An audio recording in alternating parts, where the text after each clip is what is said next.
I tell people all the time, you trying to make us stereotypically what you think a leader is and trying to be, whitewash us and woke. Right. But, like me, man, I'm always like the blue flame and smoking gas. You dig what I'm saying? That's not going to change.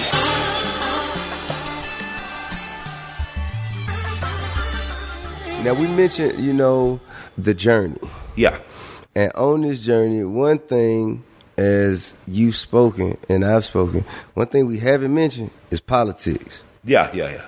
Because that wasn't in the picture at the time. Nah, not at the time. I mean, it was in me. It was something I knew about. You knew about, but it wasn't like the world didn't care about it. It wasn't on the main stage. Nah, I wasn't as active or effectively present. Yeah, you wasn't as outspoken and I wasn't visibly present. It the same way. Yeah, absolutely. Yeah. So there came a time in both of our lives separately, even though we were friends.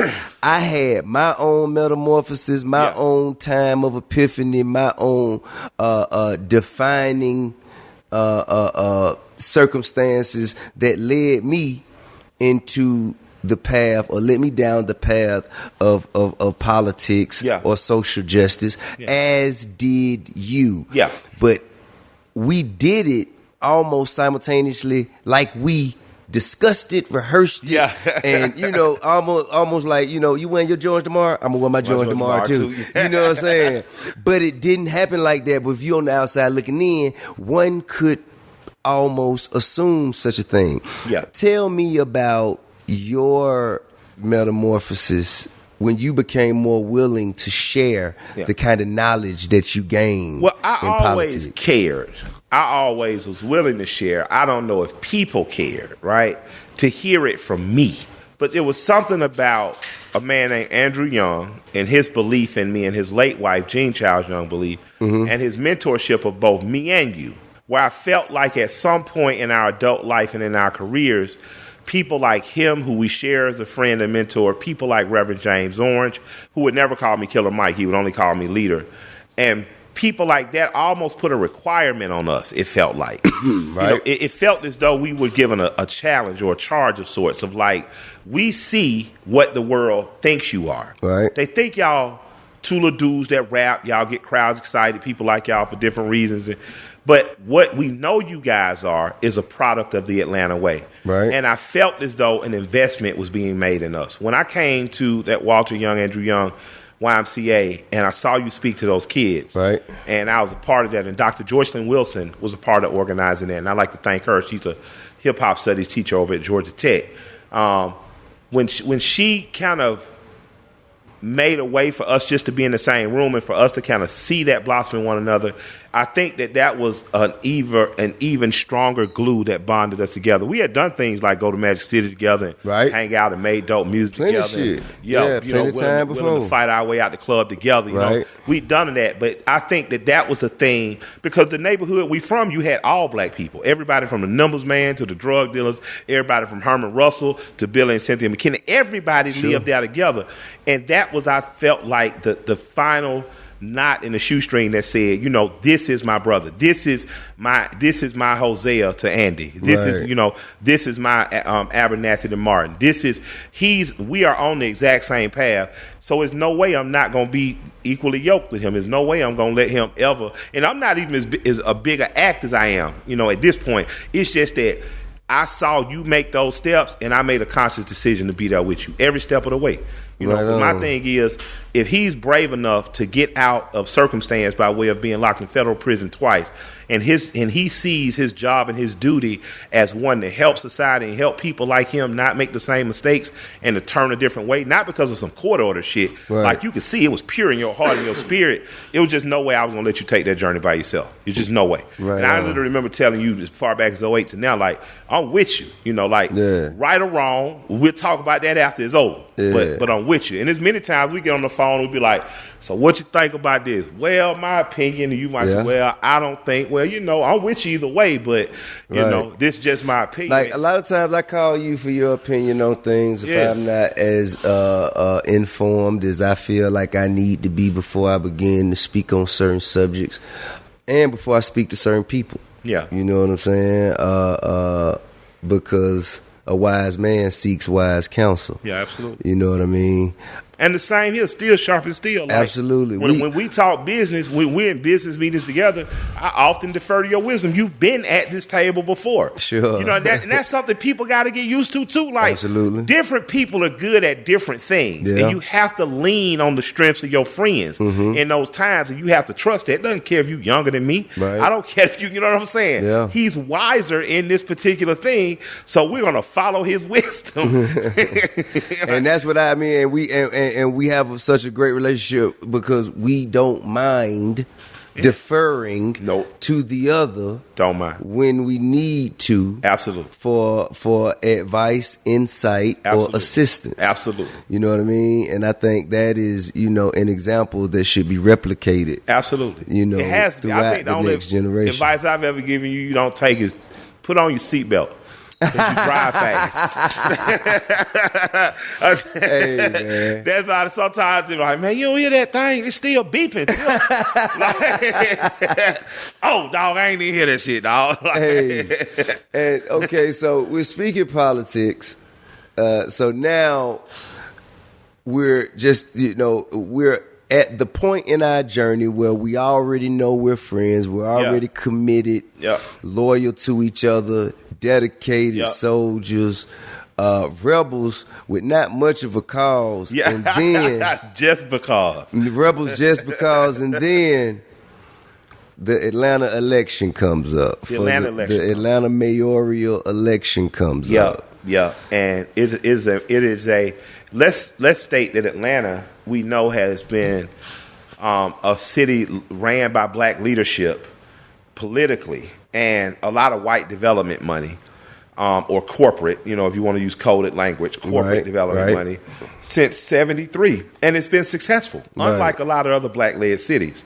And I felt as though personally that there was a conspiratorial campaign to make sure that Atlanta's black mayoral legacy ended with Kasim Reed, who happened to have been a successful mayor, left with a $200 million surplus. Like no thief leaves $200 million in the bank. Don't happen. No thief brings things like a stadium renovation, the Gulch. That doesn't happen. Right. So, you know, regardless of how people feel, that they just people have personal feelings. That young man did a hell of a job as mayor, and our current mayor seems to be bringing it home, doing a hell of a job. Whether it's changing the old jail into a resource center for the community, providing a new homeless center that's supposed to come, affordable housing units are being built up. Absolutely. So I'm seeing that a city that's under duress because the state always has wanted this city, and you and I didn't even know if I was going that morning. And you called me and said, so. One of those times, I deferred to Mike. I called Mike. It's some political shit. I'm totally a fish out of water. And I want to help. And I feel like I can, but don't know if I should just, you know, bother myself with shit. And I had supported another candidate first. I supported the Bernicrat first. You did. Vincent Fort. You did. And I by this time I had met with Keisha, but I wasn't sure I was going to go to that particular press conference on the steps. Right. And I was already scheduled to be there, and I called Mike and I said, so you going? Are you supposed to be here? Are you going, bro?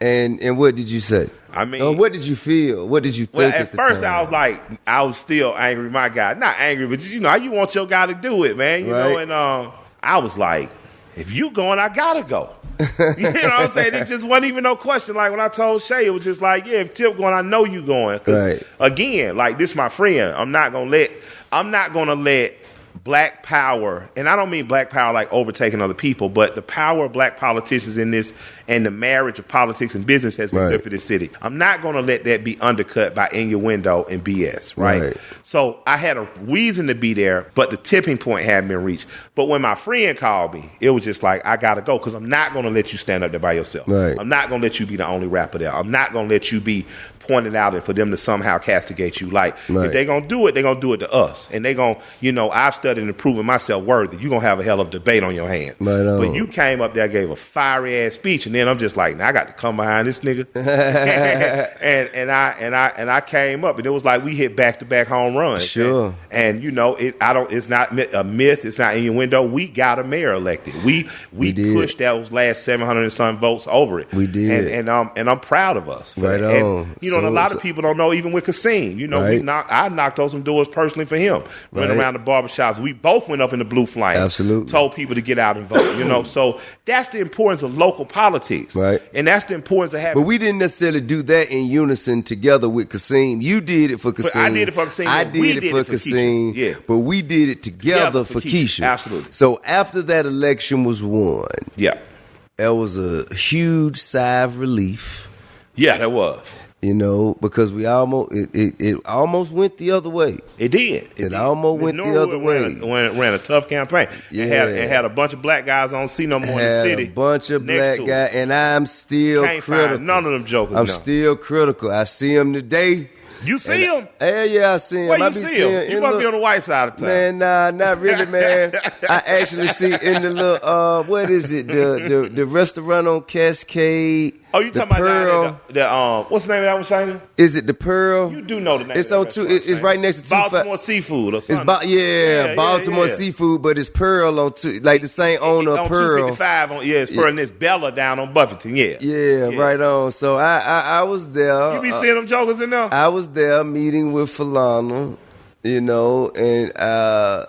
an impromptu introduction took place, and. I kept my hands in my pocket. I mean, I didn't really have a whole lot to say. Yeah. But what I will say that was said to me, even though I was reluctant to receive the message, but what I will say that was said to me was there was an admittance of wrongdoing. Absolutely. You know what I'm saying? Cuz said, man, look, I was wrong. Well, I can appreciate that. I was wrong. I was bitter, I can appreciate I had been burned. At least as so I thought I had been burned by the former administration. Yeah. I felt like I had done so much for them and so little had been done for me. Yeah. And I had been promised things, and I felt like that was my only way to get even. Yeah, and I said to him, I say, so you gonna risk us for that? Yeah, exactly. That's exactly what I said. So you mean to tell me you gonna go against all us for that? Absolutely. And he said, man, I said I was wrong. You know what I mean? But you got at that point, I'm like, yeah, but hell, bro. But you got to have you gave me an explanation, so I'm responding to your explanation. Yeah, okay, you were wrong. Cool. But you telling me your psyche said it was the right thing to do to go against all of them for me. But you got to But if you would have won, what was you going to do for us? Yeah, but I mean, they said... If you would have won and it would have went your way and you got everything that you said that you didn't get, and we were having that conversation right now, what would you be doing for us? Fill up the potholes. Remember, that was the whole campaign on the other side. We're going to fill up the potholes. I'd rather buy new rims. You know what I'm saying? I'd rather buy new rims. My thing is, it's bigger than me. Absolutely. It's bigger than you. Absolutely. This is about the blood, sweat, and tears, and the back-breaking treachery that people who came before us had to endure. Absolutely. In order to make this city what it is today. Absolutely. And when he's talking about the race riots of 1906, he's talking about black people having to buy a neighborhood like the Collier Heights at a 30% markup. Right. He's talking about Southwest Atlanta wanting to build up a wall so blacks couldn't move there. He's talking about blacks having an opportunity to move in places or dominate economically places like Auburn Avenue against all odds. So, when he's talking about that, he's talking about it, and those are some of the facts that they've had to endure. So we do have a legacy. Like, I personally would feel like Martin Luther King, Ambassador Young, Abernathy, Hosea Williams, Joseph Boone, Joseph Lowry, like Senator Joe Lewis, like all of them, they worked they worked and they sacrificed themselves even down to their lives to make Atlanta a black city. Yeah, and they did it. They did it to make all of us equal. Absolutely. And have all of us have equal opportunity. And have equity, absolutely. But I guess what they did was, even if it was incoherent, they made Atlanta a black city with black mayors. After Martin Luther King died, the next mayor election was Maynard Jackson. Absolutely. You know what I'm saying? And it ain't been nothing but black excellence in the mayoral position ever since. But like I always say, when the black community does better, the greater community does This is true. We have to remember that. We're sitting in the swag shop, the shade wash and groom shop. Well, what's the significance of that? Well, the part of this example is not just Fat Steve, it's Alonzo Herndon. Well, what did Alonzo Herndon do? He owned barbershop that only served white businessmen, but they were all black barbers, right? So you got the black community servicing the white businessman community. What's that significance of that? Well, he learned about stocks and bonds. He learned about insurance policies. At a time where black people couldn't get life insurance, couldn't get policies, he was the person to then buy those policies, sell those policies to the black community, and create the largest black insurance company in the world at one time. It's called the Atlanta Life Insurance Company. Absolutely. So if you don't have what I call the Atlanta way, and the Atlanta way is just a way in which African Americans ensure that they circulate their dollar, they control their education and the economy and the resources in their neighborhoods, and they make a contribution to the greater society, being a part of the competitive atmosphere in capitalism. Black businesses are better for the greater community. Why? Because if Popeyes and Chick-fil-A are fighting over chicken sandwich and Busy Bees makes a better chicken sandwich, that third chicken sandwich will not only come in better, it could come in cheaper too. Right. So at the same time, you get an opportunity to grow a company like Bankhead Seafood. You get to grow a Busy Bees. You get to grow these companies. You're adding jobs. You're adding political availability in terms of politicians have to start to pay attention to communities that are doing well. You add resources to your community. It's simply the Atlanta way. It's not even black or white because John Wayland, white developer, has done very good off of this black city. This is true. Right? Portman done very good. This is true. High Museum, over 54%, non-white, customers that are coming into that museum. I sit on the board of that museum. That's one of the highest non-white, ratios. Young people, so this city is a unique city. I tell people all the time it's a real Wakanda, and it can be replicated. But we have to entrust ourselves. The thing that scared me most about the last mayoral election is I felt like black people stopped trusting each other.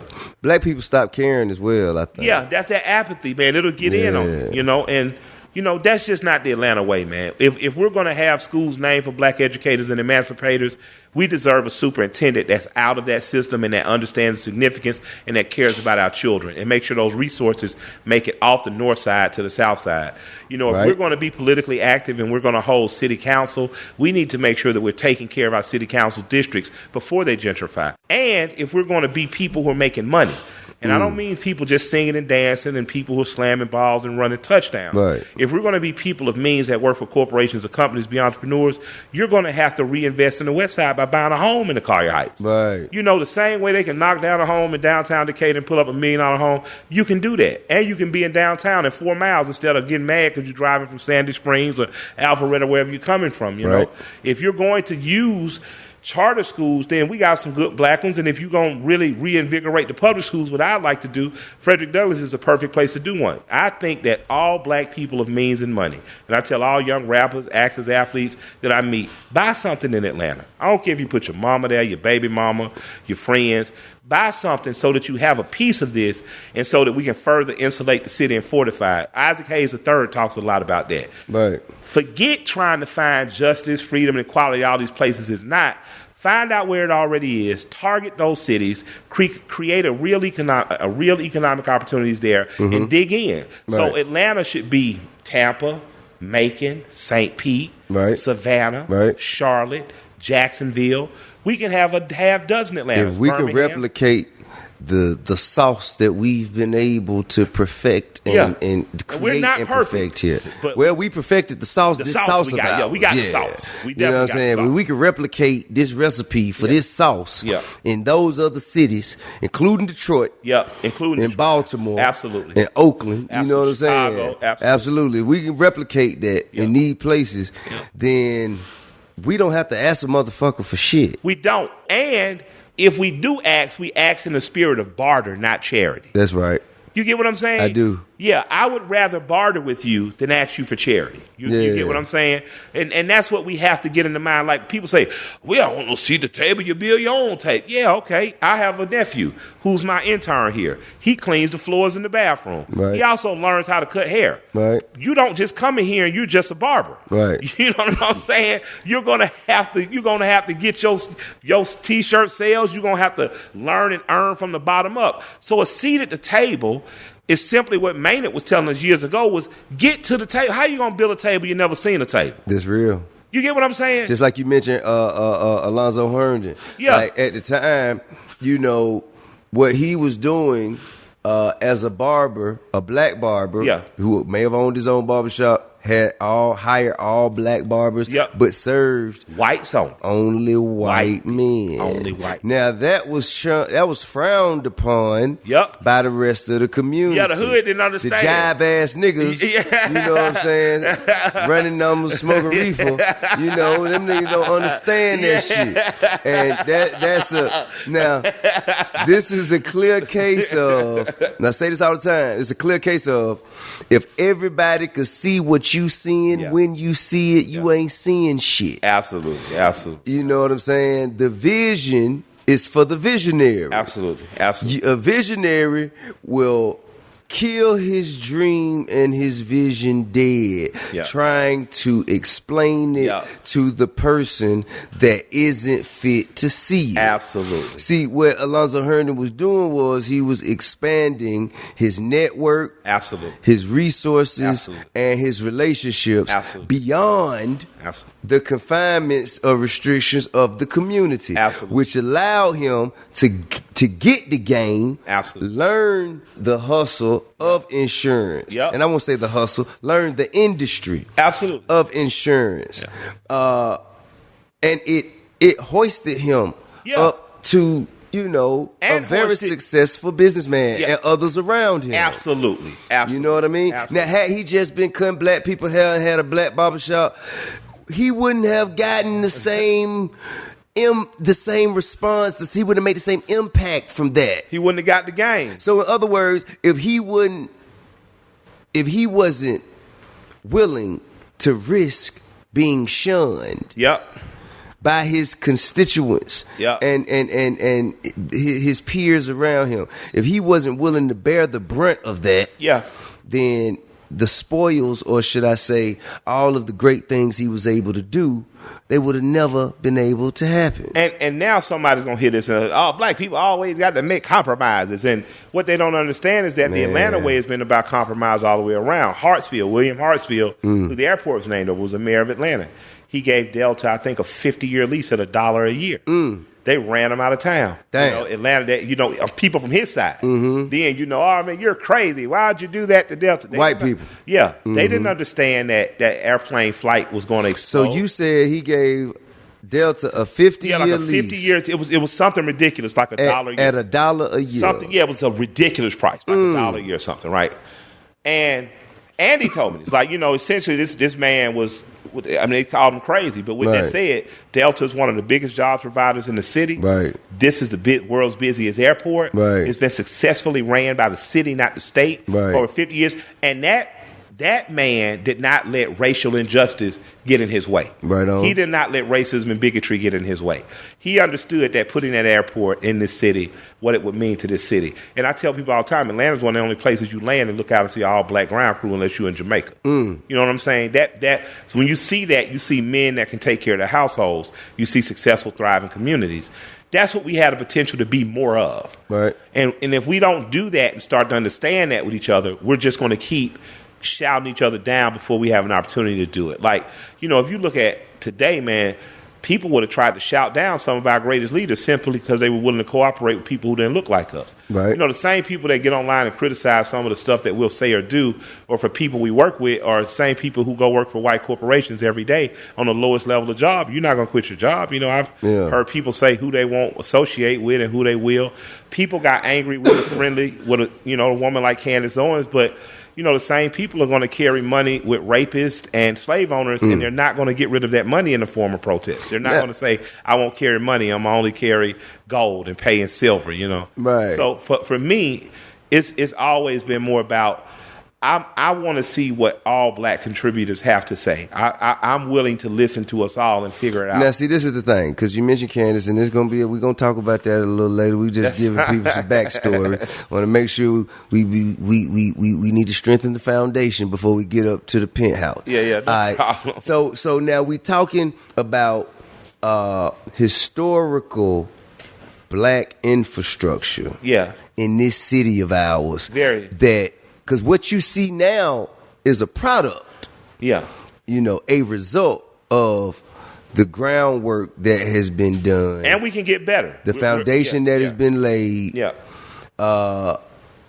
And a lot of people don't understand. They think it started with hip hop. They think it started with Outkast. They think it started. Nah. But it was generations before us that kind of paved the way for us to be able to do what we're doing right now today. Now, with our involvement in the election of Mayor Keisha Lance Bottoms, surprisingly so, and I mean, I was shocked as a motherfucker. I don't know about you. We both recently had the honor of serving on the mayor's transition team. Yes, we did.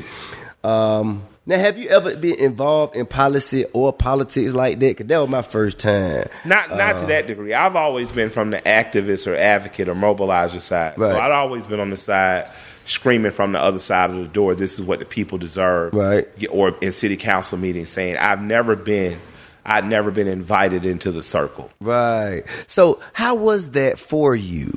It was mind-blowing. Me, likewise. Because when I got the call, Miss Vicky Palmer called me. Yeah. I believe she's the chief advisor, if I'm not mistaken. Miss Vicky Palmer gave me a call, and I maybe met her before, but wasn't very familiar with her. And she calls me and she says, hey, how you doing, T.I.? This is Miss Palmer. I just would like to extend the formal invitation to you to serve on the mayor's transition team. Yeah. And I say, "You excuse me? You want what you say?" What did the boss say? Huh? Come again and say what? Come again and say what? And she says, "You and Michael." Yeah. She didn't call you Killer Mike. Yeah, they called me Michael. She said, "You and Michael, you both had a hand in turning the tide and making sure that the mayor found her way into her rightful position. Absolutely. And you deserve a seat at the table." It was amazing. Those were her exact words. Absolutely. The mayor and I and we all believe that you both deserve a seat at the table. Yeah. That's what was said to me. Yeah. And initially, when I heard that, I said, "Miss Palmer, I can't do that. I can't do that." Because we got her elected. Yeah. But the main thing we got her elected for was to be successful. Yeah. And me, I'm liable to do anything. Anything. I'm liable to do anything, be anywhere. And, I don't want any of my mess, or potential mess or leaving a stain on. Alleged mess. Yeah, absolutely. Assumed mess. Yeah. That's why speculative mess. I tell them my two things. If you hear I get caught with marijuana or strippers involved, it's probably true. Just go ahead and forgive me now because my wife already knew. You know what I'm saying? You know what I mean? But that's not all you're going to get on me. You know what I mean? Listen. If you can live with that, I'm with you. You know what I mean? If only that were good enough. Yeah. You dig what I'm saying? If only that were good enough. But I told her that and she would not let me decline her offer. Yeah. She said, no, listen, you guys, you earned this, and not only that, we need your direction. Yeah. We need your insight. We need you guys to come and tell us and show us the true need of, the people in your generation and behind your generation and that need in the community. Yep. I said, okay. Well, cool, and I called you then. And see him, I say, Mike, you gonna do this shit, man? Did they call you? You say, yeah, they called me. I say, you gonna do it? You say, I think we kind of have to. Yeah. It didn't feel like an offer we could You know refuse. what I'm saying? It shit didn't feel like, because I tried to say no. Yeah. And because I thought that, whatever my reputation was, or whatever my image may be, that it would taint the mayor. Man, we just been chosen. I had to accept that. I didn't want to accept it. I tell people all the time, you trying to make us stereotypically what you think a leader is and trying to be, whitewash us and woke. Right. But, like me, man, I'm always like the blue flame and smoking gas. You dig what I'm saying? That's not going to change. So, we are reluctant leaders. And I've really began to only trust that type of leadership. You know what I'm saying? Because you don't always want to be in the front, but the universe has a way of saying this is where you're supposed to be. Right.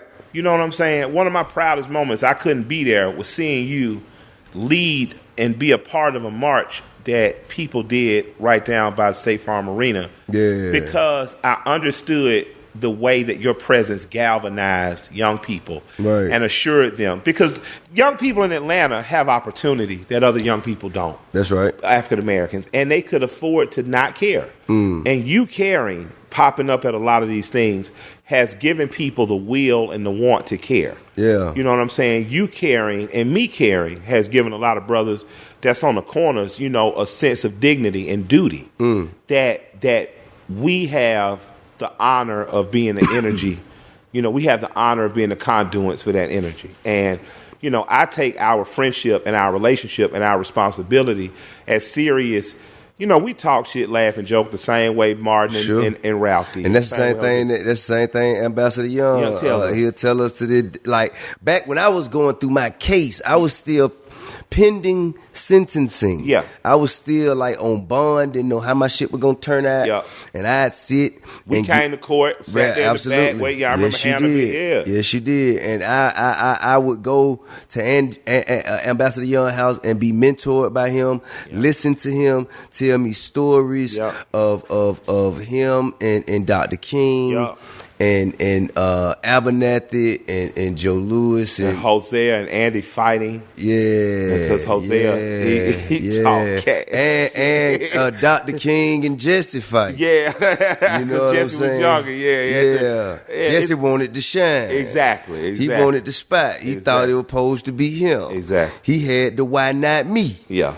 You know what I'm saying? Watch out for that. And anyway, we ain't gonna stay too long on that out of respect. Absolutely. He then said to me, you and that Killer Mike and that Ludacris and y'all is me and Dr. King and Hosea Williams all over again. I say, whoa. Yeah, because you don't want to look at yourself. You're like, hold on, dog. Like y'all homeboy died. Like and he told me, he said, you remind me most of Dr. King. And he said, Martin. He said, you remind me most of Martin. And I say, listen, I don't know what you think you know about me. But I'm no Martin Luther King. And Ambassador said, well, you didn't know Martin. Yeah. He said to me something like, and I can quote him loosely on this. He said that we were just some get down brothers that were willing to do the right thing at the right time for the right reason. Absolutely. And y'all are too. Yeah. You know what I'm saying? And mind you, we were in politics then as we are now, so I really couldn't see it. Yeah. I'm like, do you know I'm fighting a Fed case? How could you say such a thing? Hey, man, imagine Jesus talking to Saul. He said that, and that was before I was 30, right? Yeah. He said, did you know that from the time Jesus was 12 to the time he was 30, you didn't hear anything about him? Yeah, he was out in the world. He said, so right now, you're just going through your Jesus years. He said, just watch. By the time you get 30-something, you'll have it all worked out. Yeah. It'll all be behind you and everything. And at the time, I couldn't understand. Yeah. Nothing he was saying. It didn't make sense. But now I see. You know what I mean? Yeah. And it's amazing the amount of faith that man is put in UI and absolutely. Us having mentors and examples like that is a huge contribution to who the fuck we are right now today. Absolutely. So when people look at me and look at you and hear us speak and wonder, why won't they just shut up and rap? Yeah. Why won't they just, why is they even on a panel in the first place? Exactly. What gives them the authority? Exactly. Why are we even listening to them? Yeah. Man, it's because we were put here and we have been poised and conditioned by those who came before us to be what we are today. Absolutely. We may have not been conditioned as much or as well to behave. Yeah. You dig what I'm saying? Yeah. But that brings me to, you put a post up earlier. You said study and prove yourself worthy. Yeah. And you have some books here. Yeah. One of them being The Miseducation of the Negro by Carter G. Woodson. Yeah. Why Should White Guys Have All the Fun by Reginald Lewis. Yeah. Black Rednecks and White Liberals by Thomas Sowell. Yeah. The Art and Science of Respect by James Prince. Yeah. Marcus Garvey's Life and Lessons, so on and so forth, right? Paul Robeson and also Baldwin, I'm Not Your Negro. Absolutely. I have not read all these books. Yeah, a lot of people have. I have not read all these books. Yeah, but I have, and that's phenomenal. That's why it's very important. That's why it's very important for you to be the leader of the movement. No, I tell you all the time, you're the leader. I call you leader. I'm just saying. I will accept that nomination, but I ain't gonna do it without you. Or Banner for that matter. You, me, and Banner. Or Tamika Mallory. Absolutely. There's certain people that I feel like are of the standard and quality that this generation and this culture needs, deserves, and requires for us to make it to where we say. But I'm speaking on these books to say, in the comments, someone said, what did they say? This is why, unless there's a scandal with strippers, you'll be recognized as a voice leading the future. And what was my response? Well, I'm going to read your response, but first I'm going to read my response. What was your I didn't even know you responded to him. I said, at whoever they is, but why should that disqualify him? Hashtag, the message is greater than the messenger. I thank you, my friend. I love you for that. You dig what I'm saying?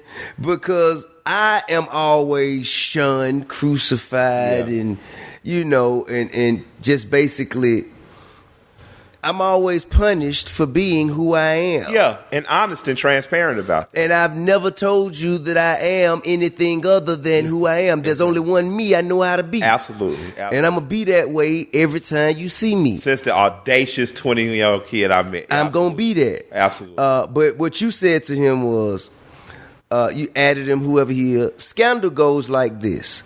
Mike and Shay were caught smoking weed and doing ratchet shit with strippers. Mike and Shay, we was on vacation. The end.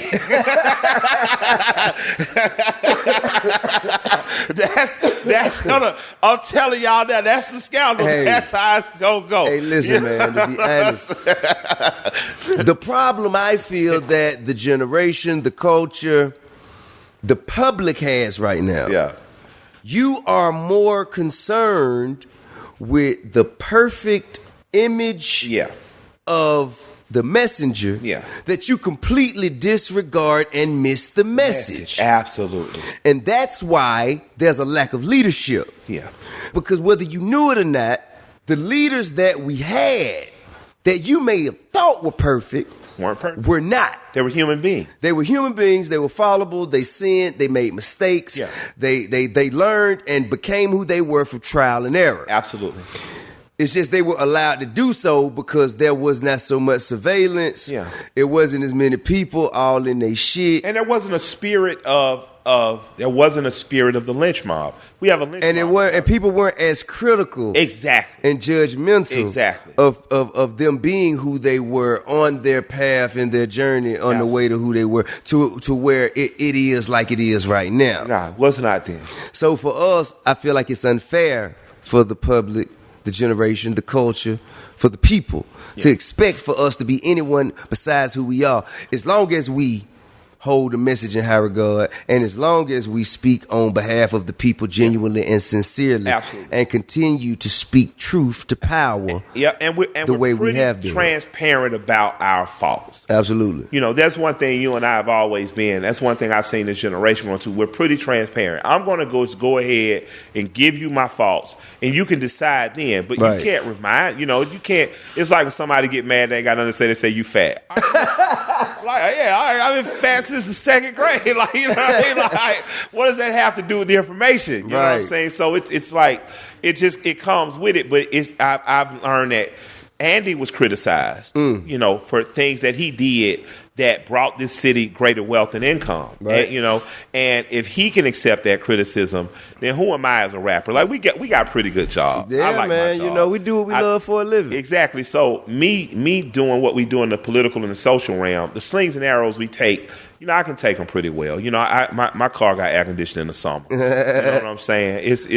You know, my house is pretty cool. So I'm not going to go back and forth and try to beat you down and win arguments. You know, what I'm going to do is try to be a jobs provider in the community. I've seen you do that. We're doing that as partners, and I just think that that's the more important story. I'll wait to see what they say about us when we in our 60s. You know what? I still won't give a fuck. Yeah, I already know. You definitely gonna be that old man. Really don't give a fuck. I'm gonna still be trying to help them understand. Hey, listen. I'm gonna say what I'm gonna say, and I'm gonna put it out there. If they care to listen, it'll be there for them.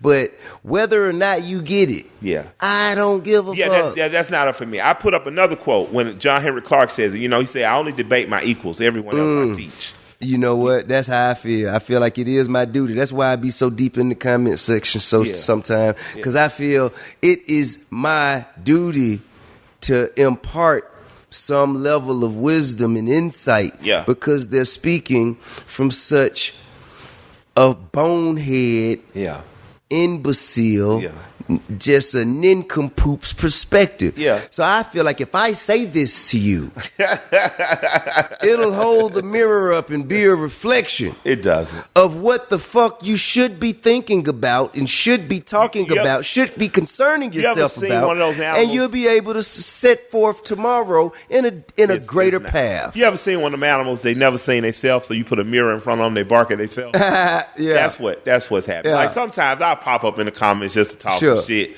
and then fade out. I'm there to teach. Yeah. I'm not there to debate, go back and forth. It's not going you ain't gonna never see me go back and forth with a person. I'm gonna say one thing and then I'm done. I done got my little Duval phase. I'm really just blocking you now. Block. And I may do that too sometimes if I choose not to say anything. Yeah, if you said something that's so far out of hand that I feel like I just want to see you when I see you, then I'm gonna go and block you. See, that's what I had to realize too. And banish you from my kingdom because my page is my kingdom. I don't need you. I don't need you disrupting the mindsets of the rest of the subjects in my kingdom. And beyond that, I have the means to find you.